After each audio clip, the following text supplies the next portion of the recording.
Es un placer poder darles la bienvenida esta tarde, fría tarde de día viernes, pero muy interesante, para el lanzamiento de una obra que en lo personal creo que estaba haciendo falta.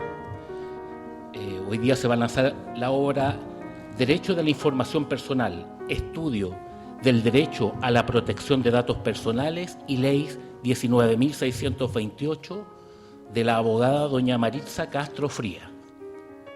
Como primera mención, dar las gracias por facilitar esta especial y gran sala para este momento a la presidenta de la excelentísima Corte Suprema, doña Gloria Ana Chevesich, quien nos facilitó el espacio para poder compartir las impresiones respecto de esta obra. Nos acompañan muy especialmente el excelentísimo señor ministro don Arturo Prado Puga, ministro de la Corte Suprema, quien por razones del servicio y de la judicatura va a tener que hacer abandono prontamente de este evento. Nos acompaña a nombre de la señora Verónica Encina Vera, defensora nacional, don Pablo Aranda Aliaga, jefe del Departamento de Estudio de la Defensoría Nacional. A la vez nos acompaña don Omar Morales Márquez, director nacional del Servicio del Registro Civil e Identificación. Dentro de las instituciones que quisieron estar presentes el día de hoy se encuentra el Arzobispado de Santiago, representado para estos efectos por doña María Francisca San Martín Camponovo, su canciller, primera mujer y laica en ostentar este cargo. Mención especial merece el saludo que hizo llegar don Ramiro Mendoza Zúñiga, presidente del Colegio de Abogados de Chile, excontralor de la República, por las libertades públicas, una asociación cuyo objetivo, en sus propias palabras, es la promoción y defensa y respeto de los derechos fundamentales de las personas y en cumplimiento de esta misión promueve la formación y consolidación de una clase cultural cívicamente consciente, tolerante y libre. Nos envía los saludos doña Catalina Amenábar, presidenta de la Asociación de Libertades Públicas. También envió sus saludos para estos efectos doña Esperanza Silva, presidenta y destacada actriz, líder indiscutida y férrea defensora de los derechos de los miembros de su asociación, con excelentes resultados a su favor y a favor del gremio en innumerables causas que ha abrazado. Finalmente, y no menos importante, ha querido estar presente con un saludo la Asociación de Profesionales de Protección de Datos Personales de Chile, con don Juan Avendaño, su vicepresidente. Señoras y señores, amigos todos, la presentación de la obra que formalmente se lanza el día de hoy está a cargo de un abogado de la Pontificia Universidad Católica de Chile, magíster en Administración Pública en la Universidad de Harvard, académico visitante de la Facultad de Derecho de la Universidad de Harvard entre los años 2004 y 2005 y ex embajador de Chile en los Estados Unidos de América entre los años 2010 y 2012. Profesor titular de Derecho Constitucional de la Facultad de Derecho de la Pontificia Universidad Católica de Chile, exdirector del Magíster de Derecho y exdirector del Departamento de Derecho Público de la Facultad de Derecho de la Pontificia Universidad Católica de Chile entre los años 2014 y 2019. Autor de los libros Derecho Constitucional Económico en sus dos tomos, 2001, 2006, 2010 y cuya tercera edición, 2026, está actualmente en imprenta y de Derecho Constitucional Aplicado, obra del año 2008. Con más de 80 artículos especializados en revistas de derechos nacionales y extranjeras, ha sido árbitro de la Corte Internacional de Arbitraje y del Centro de Arbitraje y Mediación de Santiago, fundador el año 2004 y editor durante 16 años del libro Sentencias Destacadas, editado por Libertad y Desarrollo, anuario de jurisprudencia que comenta los fallos más valiosos que año a año se dictan por nuestras Cortes Superiores de Justicia, el Tribunal Constitucional y el Tribunal de Defensa de la Libre Competencia. asiduo columnista y litigante en el Foro Constitucional Nacional, el colega don Arturo Fermandois Boehringer.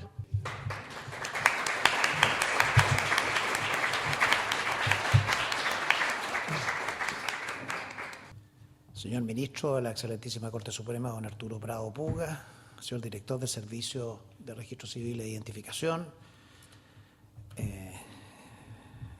señora Canciller del Arzobispado de Santiago, autoridades, profesores, abogados y estudiantes. Cuando la profesora Maritza Castro tuvo la gentileza de invitarme a presentar su colosal obra Derecho a la Información Personal, un estudio del derecho a la protección de los datos personales de 706 páginas y 16 capítulos, ahí está el libro, me pregunté cuál sería la razón de concederme esta distinción. No había una razón evidente porque no soy experto en datos personales y pido la disculpa de los muchos expertos que así aquí existen y están. No he publicado sobre información personal, tampoco hemos enseñado ni litigado sobre esta materia. En síntesis, no somos aptos para coronar el fin de una larga y apasionante travesía literaria que de seguro consumió energías, causó desvelos e inspiró años de trabajo a su creadora, doña Maritza Castro. ¿Qué hacer? Dudando aún si excusarme ante Maritza, tomé el texto y ya en su primera página apareció una de las frases más brillantes del derecho universal, proveniente del artículo 19, número 2 de la Ley Fundamental de Bonn, la Constitución de Alemania. En ningún caso un derecho fundamental podrá ser afectado en su esencia. Esta garantía de garantías, este verdadero principio orientador de la actividad del Estado al regular o limitar derechos fundamentales, es una idea que intermitentemente se encuentra trabajada en el libro de la profesora Castro. Es una razón inexcusable entonces para aceptar esta invitación y aproximarme a la obra desde el derecho constitucional. Porque la protección de la esencia de los derechos fundamentales reconocidos en la Constitución, entre ellos el derecho a la protección de los datos personales del artículo 19, número 4, es uno de los aportes más formidables en todo ese vasto artículo 19 de nuestro texto magno. La llegada a la protección de la esencia, valga la pena recordarlo, se debe a don Julio Felipe Izquierdo, quien participando en la subcomisión de Derecho y Propiedad que presidía el profesor José María Izaguirre, sugirió que tal derecho debiera reconocer, el de propiedad, un núcleo esencial e intangible al legislador, en el sentido de la Carta Alemana. Trasladada esta idea a la Comisión de Estudios para la Nueva Constitución, la CENC, el profesor Enrique Evans discrepó. Se mostró contrario a la idea de consagrar una protección de la esencia del derecho de propiedad, pero, comillas, expresó que no se opondría y sería partidario de que ella se refiera a todas las garantías constitucionales. El profesor Evans de la Cuadra. Persuadidos todos los comisionados, le encomendaron al mismo Evans de la Cuadra proponer un texto que fue entonces aprobado unánimemente en la sesión 212 de la CENC. De su pluma nació entonces, casi sin enmiendas, el actual 26 del numeral 26 del artículo 19 de la Constitución, que obliga a la ley a ser respetuosa de la configuración esencial de cada derecho, sin despojarlo de sus atributos al punto de que deje de ser tal ante un ejercicio elemental de lógica. Con el permiso de la autora, entonces, y animado por el pedestal en que colocó este eje constitucional al proteger la esencia de los derechos, el derecho a la información personal, nos permitiremos comentar su magna obra desde un prisma constitucional. Y desde este lugar intentaremos dos cosas. Primero, repasar algunos ejes de especial trascendencia constitucional que ofrece el libro. Y segundo, formular una advertencia sobre dos riesgos que emergen hoy para la efectiva protección del derecho constitucional a los datos personales. Este derecho que asegura la Constitución y tan prolijamente reconoce la Ley 19.628 en su nuevo texto de la Ley 21.719 que comienza a regir en diciembre de este año. Dos riesgos adicionales a la concebida inteligencia artificial, que es el tema del momento. El primero de ellos, identificado por la literatura norteamericana de 2013, desde los trabajos de Daniel Solomon, subraya la llamada paradoja de la privacidad, anunciando la inviabilidad del consentimiento personal como protección de los datos personales. ¿No le parece un camino posible a Daniel Solomon y otros tantos? Pero el otro riesgo lo constituye el Estado, y yo fui funcionario público, y su acumulación creciente, incesante e inconmensurable de información de las personas, realidad que conectada con el principio de publicidad de los actos estatales del artículo 8º, inciso 2 de la Constitución, y el defectuoso artículo 5 de la Ley 20.285 sobre acceso a la información pública, amenazan despojar de su privacidad a la privacidad de sus últimos refugios posibles.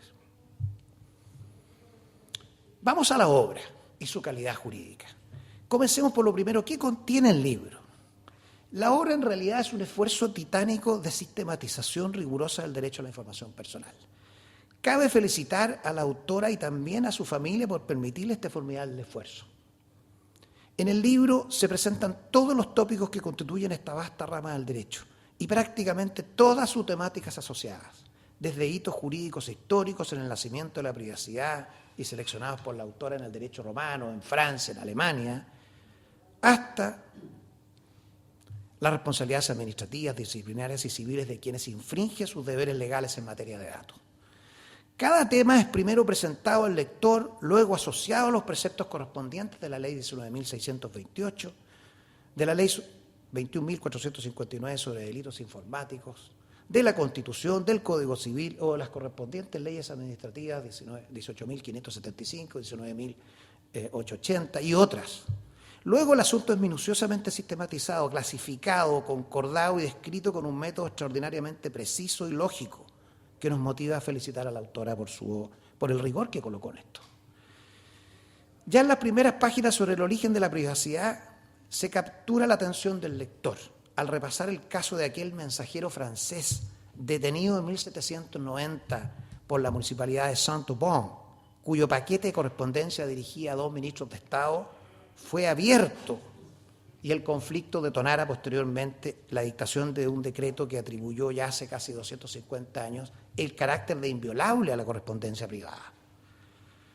Trazas históricas como esta aumentan el apetito de lectura cuando se recuerda el trascendente fallo de 15 de diciembre de 1983 del Tribunal Constitucional de Alemania, el Bundesverfassungsgericht, emitido con motivo del Censo Nacional y sus obligaciones, por el cual esa prestigiosa magistratura configuró el trascendental derecho a la autodeterminación informativa, que reconoció al individuo el derecho a controlar la obtención, tenencia, tratamiento y transmisión de datos relativos a su persona. Estaba en el recuerdo, en este fallo del censo, tan famoso en Alemania, el funesto uso que hizo el régimen nazi de las tarjetas perforadas de un censo para identificar las razas y ancestros de una persona. Recordemos que las tarjetas perforadas fueron el primer elemento de informatización creado en el mundo a fines del siglo XIX. En su parte más distinguida, la sentencia razonó que la protección del individuo contra la recolección, almacenamiento, utilización y difusión ilimitada de sus datos personales queda incluida en el derecho general a la propia personalidad, en relación con la protección de la dignidad humana de la ley fundamental alemana. Con la sentencia del censo se estableció que el derecho a la autodeterminación informativa tiene una función instrumental respecto a la dignidad, la libertad y la igualdad que asiste a la persona humana en general, de las que derivan la generalidad de las garantías consagradas en los distintos catálogos de derechos.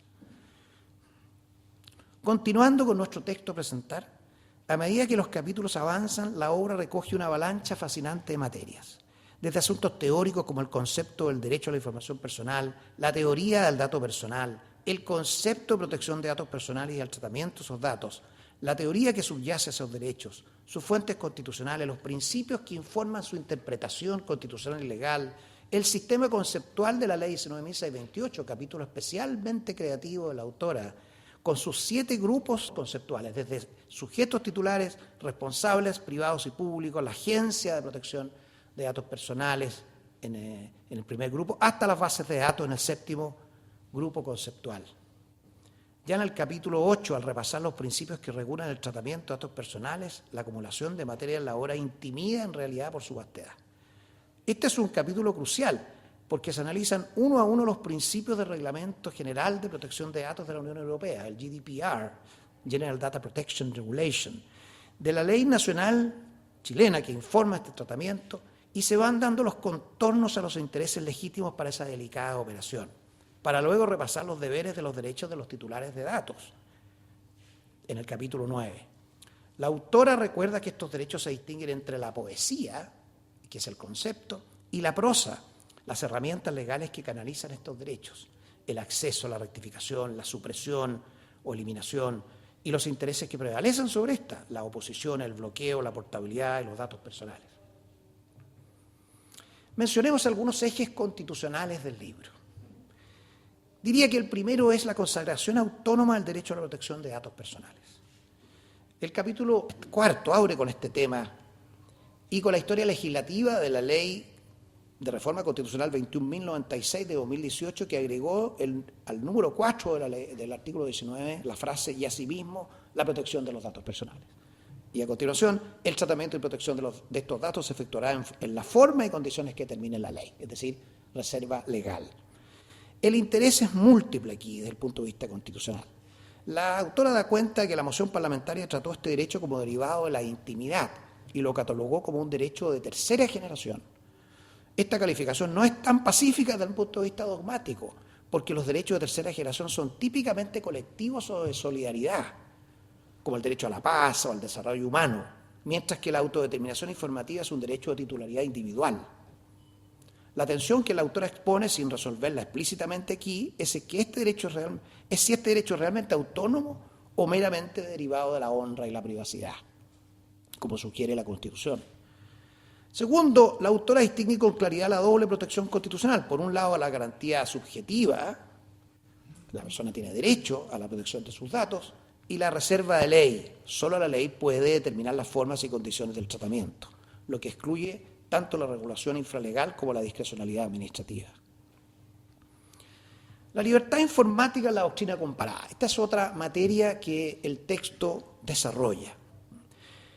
Comentando esto, la autora analiza el artículo 18.4 de la Constitución Española y la sentencia del Tribunal Constitucional Español, Rol 292 del año 2000, que definió la libertad informática como el derecho a la libertad frente a las potenciales agresiones a la dignidad y a la libertad de la persona provenientes de un uso ilegítimo del tratamiento mecanizado de datos. El fallo es constitucionalmente relevante porque distingue con precisión la función, el objeto y el contenido del derecho a la protección de datos del derecho a la intimidad. Esta distinción tiene impacto directo en el análisis del artículo 19, número 4 de la Constitución chilena, puesto que se añadió, en 2018, la protección de datos junto a la privacidad y a la honra. ¿Lo hizo reconociendo un derecho autónomo o simplemente reforzando los derechos ya consagrados? La posición de la autora, coherente con la doctrina alemana y española, es que se trata de un derecho fundamentalmente autónomo, cuyo ámbito de protección no se reduce a la esfera íntima. También existe un capítulo y un tópico con expresiones críticas referido al régimen diferenciado de los órganos con autonomía constitucional y su tensión con la igualdad. Este es probablemente el pasaje donde se presenta la mayor conflictividad constitucional del libro.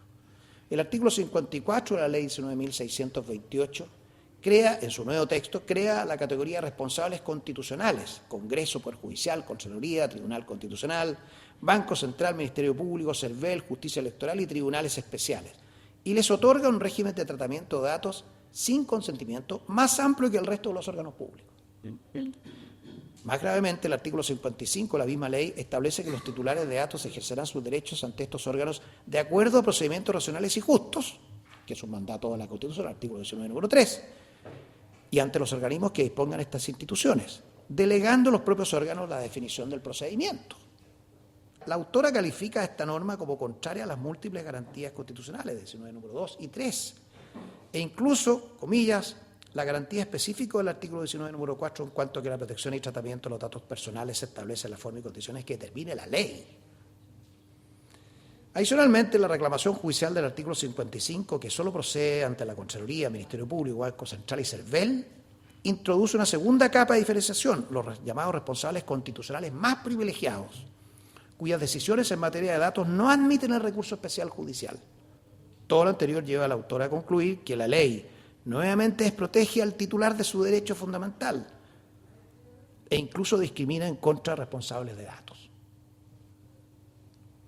Nótese que el TC efectuó el control preventivo de constitucionalidad, Tribunal Constitucional, y declaró que el artículo 55, inciso segundo, en la parte que creó el recurso ante la Corte de Apelaciones, excluyendo la frase que remitiría al procedimiento del artículo 43, era propio de ley orgánica constitucional y ajustado a la Constitución.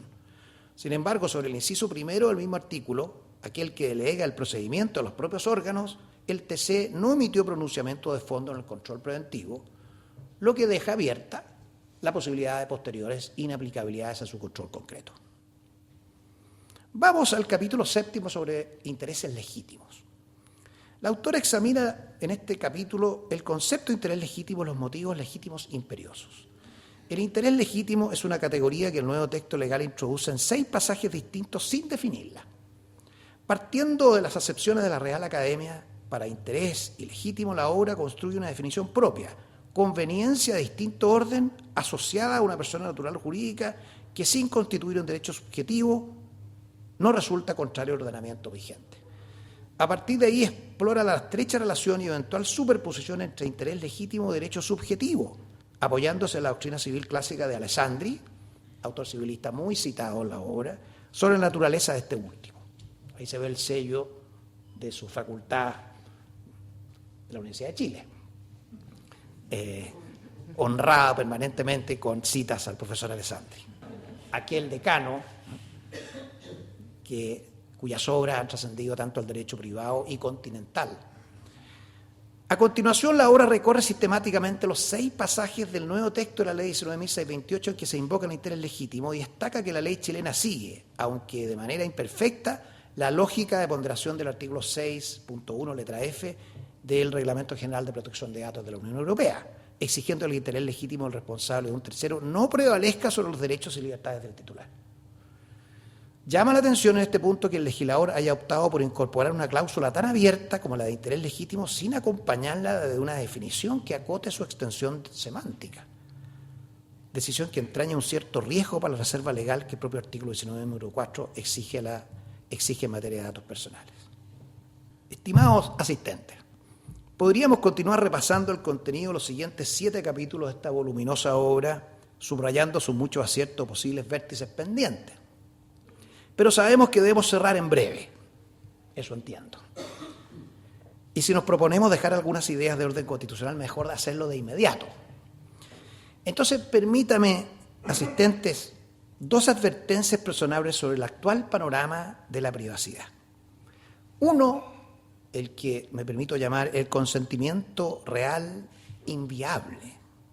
Y segundo, el estado acumulador, anunciados al comienzo de estas palabras. En el primer tópico, basta constatar la tendencia a la renuncia masiva y voluntaria de las personas a su privacidad. La pregunta contemporánea ya no es si el Estado o un tercero pueden irrumpir en mi esfera privada, como lo estimaba Louis Brandeis en su Right to Privacy en 1890. La pregunta es si yo conservo en algún sentido material una esfera privada que defender, dado que la simple participación en la vida moderna obliga a entregar fragmentos de información en cada operación. Castro Frías, nuestra profesora, describe este desplazamiento con la precisión de la dogmática. El derecho a la protección de datos personales no es un derecho de exclusión, sino de control activo sobre la información que circula. Su distinción entre la poesía y prosa es la formación dogmática exacta del cambio de paradigma. Ya no basta con dejar al titular en paz, hay que reconocerle facultades activas frente a quien procesa sus datos. Ahora, vamos a la paradoja de la privacidad. La literatura especializada, que la invitación de la autora nos incentivó en revisar, se ha percatado ya hace más de 10 años, 15 diría yo, de la siguiente paradoja. Las personas declaran valorar mucho su privacidad, pero la entregan, la ceden rutinariamente. Esta aparente contradicción, el privacy paradox, ha sido documentada empíricamente, entre otros, por Alessandra Acquisti, Larga Bradin Marte y George Lowenstein en Privacy and Human Behavior in the Age of Information, un paper de una revista científica de 2015. Lo decisivo no es la observación conductual, sino su consecuencia jurídica. El consentimiento informado que el modelo regulatorio clásico exige para legitimar el tratamiento de los datos opera bajo condiciones de asimetría informacional radical, opacidad contractual, plantean los autores, fatiga decisional, dependencia de plataformas y ausencia real de alternativas. No es indiferencia, es la imposibilidad práctica de una decisión auténticamente libre, planteado en 2015 por estos autores. Efectivamente, el autor norteamericano que anticipábamos, que es Daniel Solov, había advertido en 2013 esto en un trascendente trabajo publicado en Harvard Law Review. El autor identifica 4 causas para la crisis del consentimiento en el uso de los datos. La primera, la gente no lee las políticas de privacidad de los proveedores de servicios. La segunda, si las lee, no las entiende. Esta no es una ofensa al lector. Solo invoca trabajos de ciencias sociales que han llegado a estas conclusiones. Si las lee y las entiende, frecuentemente carece del suficiente conocimiento para tomar una opción informada. Pero aún, número 4, si las lee, las entiende y tiene suficiente conocimiento y preparación para tomar una decisión informada, su decisión es sesgada por una serie de dificultades que surgen en el proceso de tomar esta decisión. Así afirma Solov, el supuesto de que la gente toma decisiones que están en su mejor interés personal, o al menos mejores que las que tomarían otros por él, es falso. Sin embargo, Solov rechaza la propuesta del paternalismo. Esto es, el que la responsabilidad del consentimiento deba trasladarse a otra persona, a otro órgano o al Estado. Y cita 2 razones para ello. Primero, porque las decisiones correctas en materia de privacidad de datos no siempre son claras, no siempre son lógicas y obvias.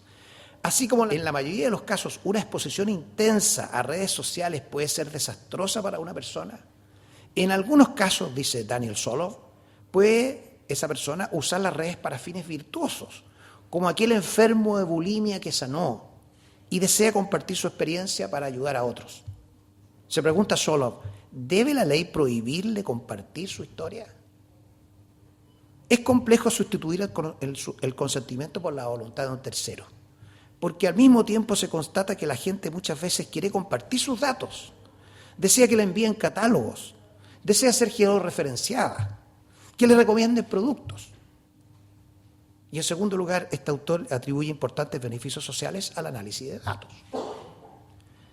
En fin, el libro que hoy presentamos construye el régimen chileno del consentimiento en los nuevos artículos 12 y 13 de la Ley 19.628, exigiendo manifestación libre, informada, específica e inequívoca, con carga de la prueba sobre el responsable y revocabilidad permanente.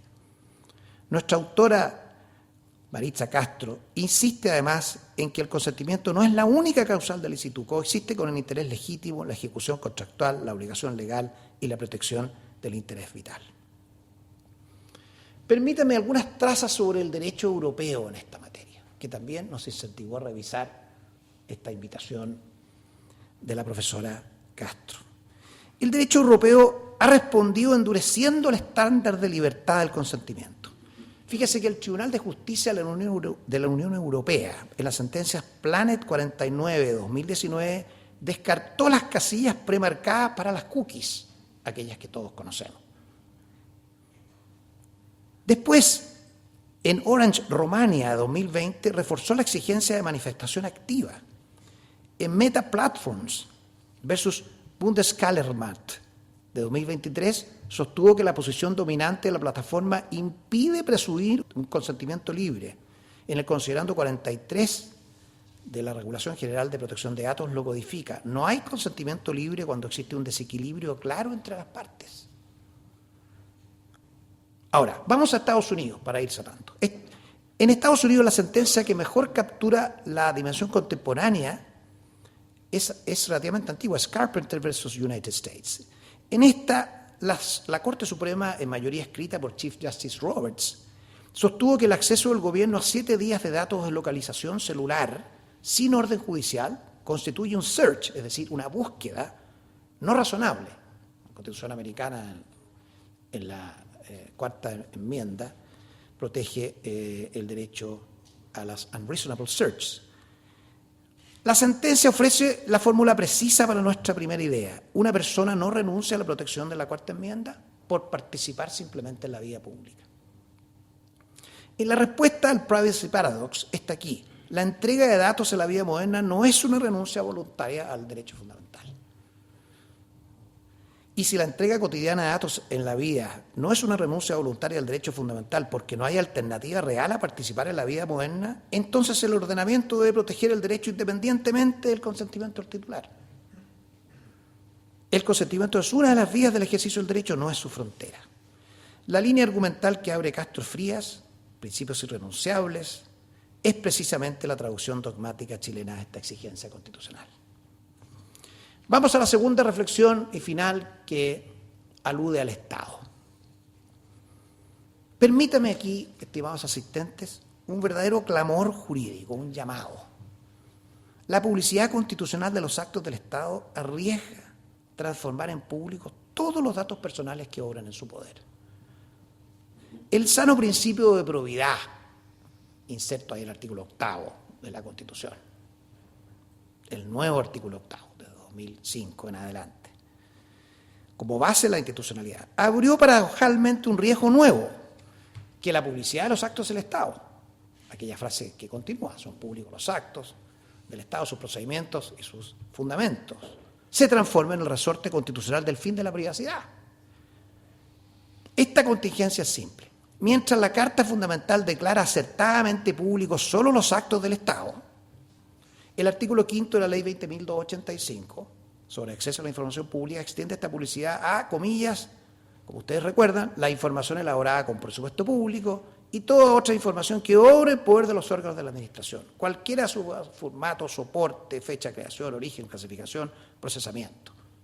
Esta es la regla general, a menos que esté sujeta a las excepciones señaladas.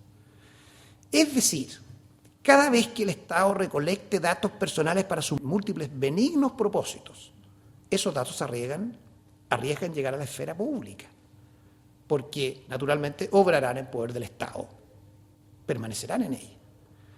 Como puede observarse, esta frase del artículo 5 de la ley es inconstitucional porque extiende impropiamente la dimensión pública, pero nuestra magistratura constitucional, el excelentísimo Tribunal Constitucional, ha sido intermitente. En ciertos periodos la ha declarado como tal, pero en otros, como los actuales, la estima armónica con nuestro Código Político, porque el artículo 8 de la Carta, comillas, leo aquí el considerando primero de la sentencia 14901-2023, no es el techo normativo de la publicidad, sino que es el principio de donde comienza la regulación de la publicidad de los actos del Estado. Este criterio el Tribunal Constitucional lo ha esbozado también en materias laborales. Los preceptos de la Constitución no son necesariamente un límite, una garantía, sino que son un mínimo a partir del cual el legislador puede desarrollar. ¿No parece en realidad esto un retroceso grave con la privacidad y un avance en contenido del Estado vigilante?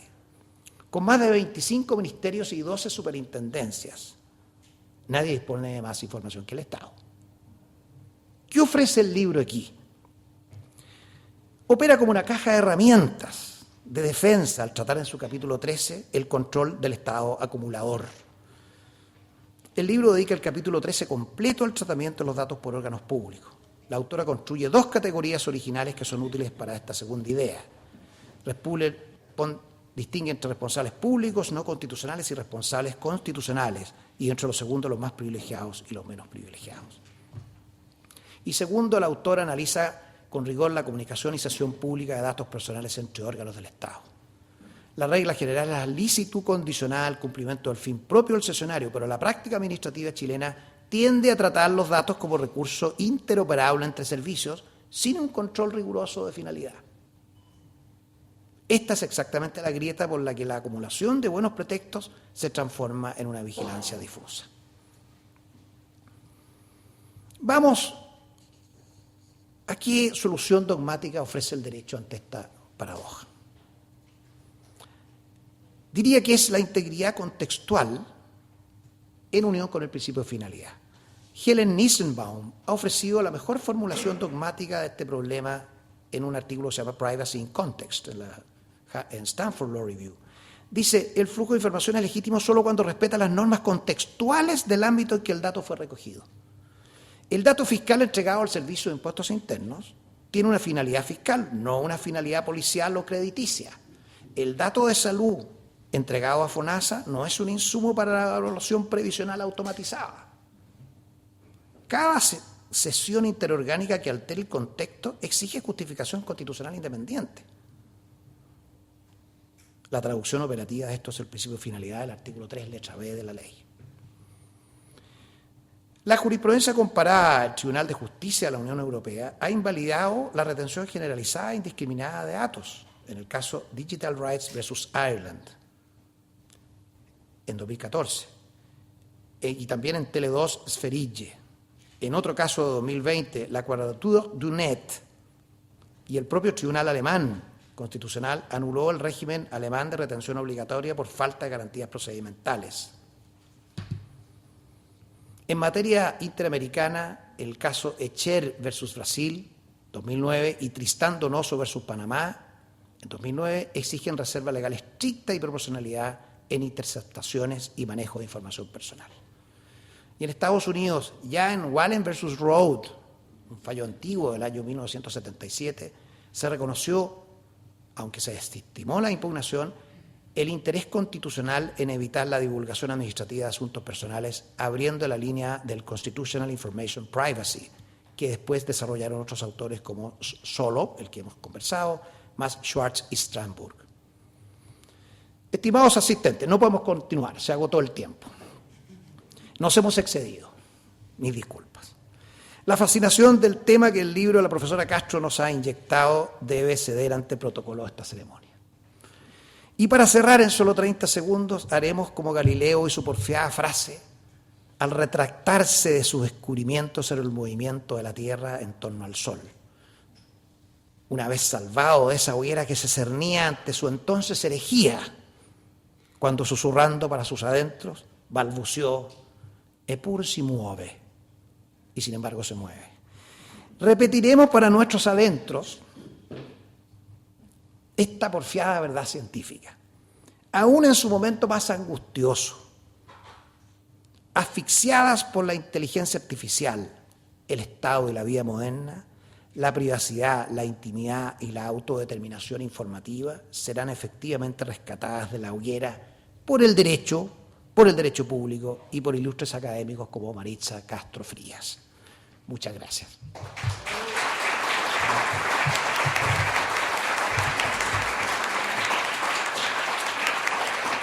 Brillante la presentación del libro, muy interesante las conclusiones, muchos los riesgos que podemos apreciar en la vida moderna, un trabajo titánico, un trabajo que tomó muchas horas. A continuación quiero cederle la palabra a doña Maritza Castro Frías, escritora chilena, nacida en Santiago. Como muy bien lo dijo el profesor Fermandois, estudió Derecho en la Universidad de Chile, titulándose en 1995. Posteriormente se graduó de magíster en Derecho el año 1998 en la Universidad de Harvard, Estados Unidos. Ha impartido las cátedras de Derecho Administrativo, Derecho Constitucional, Ética Pública y Protección de Datos Personales, desempeñándose en paralelo como abogada. En su beta de escritora se inicia como poeta, teniendo varios poemarios publicados destacando Vivir y Soñar, Los versos de la espera y Al origen. En narrativa publicó el cuento bilingüe Matías el Dragón, Matthew the Dragon. Ahora bien, sus primeras publicaciones son artículos jurídicos sobre semiótica jurídica en Chile y Reino Unido y, posteriormente, el año 2018, el ensayo Ética Pública y Rescate del Estado. En la actualidad, combina su trabajo como abogada del Subdepartamento de Transparencia y Sistema de Integridad del Servicio de Registro Civil e Identificación, donde he tenido el privilegio de compartir sus conocimientos y su generosidad al entregarlos, porque tengo el privilegio de trabajar con ella, con clases, charlas sobre ética, transparencia y protección de datos personales, que son sus áreas de interés. Desde sus inicios como abogada se interesó por los derechos fundamentales, publicando Privacidad, Vida Pública y Honra frente a la libertad de expresión, Soluciones a un conflicto, el año 2002. Artículo citado recurrentemente en Chile y el extranjero. Incansable defensora del principio del mérito en el sistema público, que espera que algún día se consagre expresamente en nuestro ordenamiento jurídico chileno, se reconecta con la protección de la privacidad al ingresar a la entonces Unidad de Transparencia del Servicio del Registro Civil e Identificación, en la cual lleva ya cerca de 7 años protegiendo epistolar y judicialmente día a día la información personal de millones de chilenos, así como entregando información genuinamente pública a la ciudadanía, a fin de fortalecer el sistema democrático chileno. Sus funciones públicas la llevan a impartir la Cátedra de Protección de Datos Personales y, posteriormente, a escribir el tratado cuyo lanzamiento hoy celebramos. Esta creación literaria es su obra más reciente, su 7º libro publicado y estima que único tratado. A continuación, entrego las palabras a la destacada colega que tengo que decir de que antes de su difusión, esta obra ya ha tenido una gran aceptación en el foro jurídico, es, como decimos entre los colegas, una bestseller jurídico, ya está casi vendida la primera edición, y yo creo de que va a ser muy necesario para el resto de las facultades de Derecho, para todas y todos aquellos que nos interesan estos datos, que esta publicación nuevamente salga a la luz. Maritza, por favor.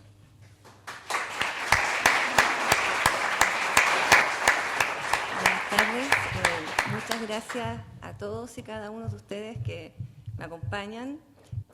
Prácticamente los conozco a todos, desde a mi mamá desde mis primeros días de existencia, y además están compañeros de infancia, de la educación básica, compañeros de la universidad, colegas, miembros de asociaciones profesionales, distintas instituciones que hemos nombrado en el Arzobispado de Santiago. Particularmente una mención especial y un agradecimiento por acompañarme, pues les explicaré por qué, y todas las asociaciones y agencias dedicadas a las libertades fundamentales, que precisamente parece que fue el gancho que logré que el distinguido colega y profesor Arturo Fermandois asumiera este rol de leer este libro, que en realidad es largo, igual es pesado de leer. Pero precisamente las libertades fundamentales es algo que siempre, como abogada, me ha convocado, siempre me motivó desde los primeros días en que entré a estudiar Derecho, la libertad del ser humano, como el concepto de que la persona está antes que el Estado. Y siempre toda mi vida jurídica, ya sea en clases, en el ejercicio libre, en lo que escriba, las publicaciones, en lo que hablo también, es que es el Estado el que está al servicio de la persona. Y nunca olvidemos que el Estado es una persona ficticia. Tal vez eso me ha servido mi sensibilidad de poeta, darme cuenta de que el ser está primero, un ser humano, una persona. Y si las personas deciden crear a personas jurídicas tales como el Estado en última instancia, es precisamente para que el Estado les proteja y les ayude a poder vivir en la sociedad con protección mínima de sus derechos, como la seguridad, lo mínimo que uno le pide a un Estado, que cuide las fronteras, que no sean invadidos como pasó en Roma por los bárbaros, etc. Entonces la libertad del ser humano no debe nunca minarse ni dejar de entenderse como lo que genera en última instancia la existencia del Estado y de las organizaciones supraestatales incluso. Por lo tanto, cuando en algún momento Libertades Públicas me hizo analizar el conflicto entre privacidad y libertad de expresión, no vislumbré que la privacidad iba a ser un tema tan importante para mí en lo personal y en lo académico e intelectualmente que me produjera tanta curiosidad. Pero sí, efectivamente, ¿cómo no va la privacidad del ser humano a ser un tema tan misterioso, tan difícil de captar, puesto que es lo que nos hace, nos diferencia, lo que nos permite vincularnos con los demás a través de lo que es nuestro ser? Y por lo tanto, es lo que nos permite pararnos frente al Estado y exigir respeto y protección de nuestros derechos en las distintas relaciones y vínculos que estamos teniendo. Es por eso de que, a pesar de que ustedes esperan que yo hable más de mi libro, a mí me llamó mucho más la atención que paralelamente, creo en las sincronicidades, surgió otra carta, no las cartas que yo normalmente mando a la ciudadanía para efectos de entregar datos personales, o básicamente, normalmente no entregar datos personales de las personas que me piden a mí en transparencia que entregue datos personales, sino una carta dirigida a toda la comunidad que escribió el Papa León XIV. Este Papa, yo estuve leyendo un poco sobre él asumió el número 14 para seguir con las ideas del Papa León XIII en Rerum Novarum. ¿Por qué? Porque los sumos pontífices se dieron cuenta que están en una época de cambios. Así como León XIII vio todos estos problemas sociales de la época, León XIV conscientemente asume y explica que elige ser sucesor de León XIII en la línea del Rerum Novarum, pero ahora las nuevas cosas, las nuevas tendencias, el nuevo mundo es precisamente las plataformas digitales, el tratamiento de datos, la inteligencia artificial. Entonces, frente a estos cambios que está viviendo el ser humano, él, como líder de la Iglesia Católica, trata de orientar al rebaño, orientar también a las personas que lo leemos. Bueno, yo soy católica, no me defino como una católica particularmente observante, podría alguien decir todo lo contrario de mí, pero aún así me siento católica. Entonces, en esta guía y esta pauta que nos da el Sumo Pontífice, nos rescata algo que sí coincidimos muchas personas del derecho, que no necesariamente tienen que ser creyentes o tener una fe para coincidir. Se rescata dentro de estos puntos, o sea, podríamos juntar el punto de vista católico con el punto de vista jurídico y vamos a llegar que hay un punto común, que es la dignidad del ser humano. Tanto para el Papa como para muchas personas que somos abogados laicos de la Universidad de Chile, que nosotros entendemos que la ley es la ley, dura lex ad lex, ordenamiento jurídico, Hans Kelsen, nosotros somos férreos positivistas en nuestra escuela, pero nosotros también entendemos la libertad del ser humano y la dignidad del ser humano como un principio, incluso por mis estudios de ética, un ideal ético frente al cual debe mirarse y reflejarse la legislación. Y en ese punto común vemos que el tratamiento de los datos personales es una manifestación de lo que es el uso de los datos personales, pero también está la protección de datos personales. Y en esa protección de los datos personales está la persona. Y por lo tanto, con la nueva ley que viene, que va a ser objeto de muchas interpretaciones, va a haber un conflicto. Así como hace 20 años me interesó el conflicto entre privacidad y libertad de expresión, ahora me interesa, como ustedes pueden apreciar, el conflicto entre la privacidad y la publicidad, entre el tratamiento de datos y lo que se puede hacer frente a los datos personales. Y aquí creo que vamos a tener grandes discusiones jurídicas. Pienso que viene un camino interesante para el país. Un momento en que el país tiene la oportunidad de fijar criterios, anticipar tal vez ciertos problemas que vamos a tener en la tensión entre protección a la privacidad y también el derecho sano a la curiosidad, a transmitir información personal, que también, por otro lado, es muy humano, es muy evolutivo. Todos sabemos que el conocimiento es un bien valioso, si no el más valioso, tal vez el segundo más valioso después del tiempo, y por lo tanto es parte del progreso. La cultura del ser humano se basa en la transmisión del conocimiento. Por lo tanto, también es muy humano la natural curiosidad. De hecho, la curiosidad es señal de inteligencia. Entonces, en este conflicto creo que podemos reflejar una solución en el respeto a la dignidad de las personas. Algunas personas, en su misterio personal individual, tienen una esfera de privacidad mucho más alta que otras. Otras, por el contrario, es un libro abierto, como algunos se dicen en términos coloquiales. No obstante, no debe perderse de vista, a pesar de que el sistema podría tender a hacer creer de que todos los datos se pueden transmitir, de que hay que apretar ahí el botón, como explicaba el profesor Arturo Fermandois, que aunque no lo entiende, igual lo voy a apretar porque quiero acceder a ese juego o quiero ver esto, entonces accedo aunque no lo conozco, en qué me estoy metiendo. Entonces, siempre cuando nosotros vemos la dignidad de la persona y vemos el conflicto que puede tener, lo estudiamos caso a caso, vamos a llegar a una respuesta justa. Por lo tanto, si yo pudiera dar tal como se partió esta presentación con la cita que hizo el profesor Arturo Fermandois, que lo convenció para ser el presentador de esta obra, yo también, si pudiera hacer un resumen, una idea central, una idea fuerza de lo que yo estudié, de lo que yo creo, efectivamente, los derechos fundamentales deben ser respetados y no pueden ceder frente a corrientes, a modas, que hoy día todo es IA y queremos jugar con la IA o entender lo que es la IA, aunque no sepa, aunque no la entienda, pero tengo que hablar de la IA porque la IA es lo que está de moda. No, siempre la persona es lo primero, es la fuente, la vertiente, el reflejo donde se baña el derecho.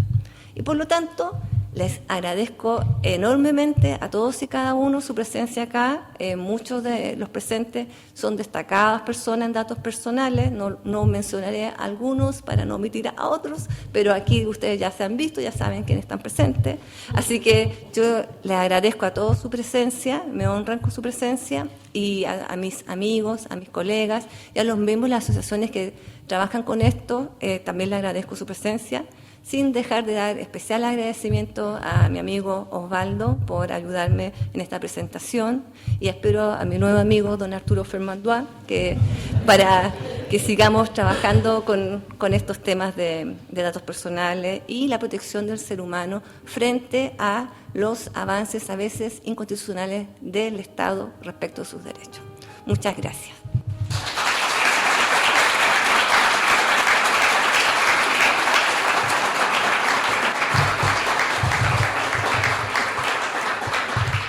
Pues bien, con las palabras de la profesora Castro, luego de la gran reflexión que nos hizo el profesor Fermandois, con una tarde en la que hemos podido reflexionar respecto de temas tan contingentes, temas que nos afectan, temas que son personales incluso y cotidianos, situaciones que vivimos a diario, frente a un escenario legislativo, a una nueva ley que va a entrar en aplicación en diciembre de este año. Agradecerles la asistencia a cada una y cada uno de ustedes, invitarles a que se adentren en este mundo, el mundo de los datos personales y de su protección, porque como muy bien dice Maritza, está la dignidad de cada una y cada una de las personas, de cada uno de nosotros en juego.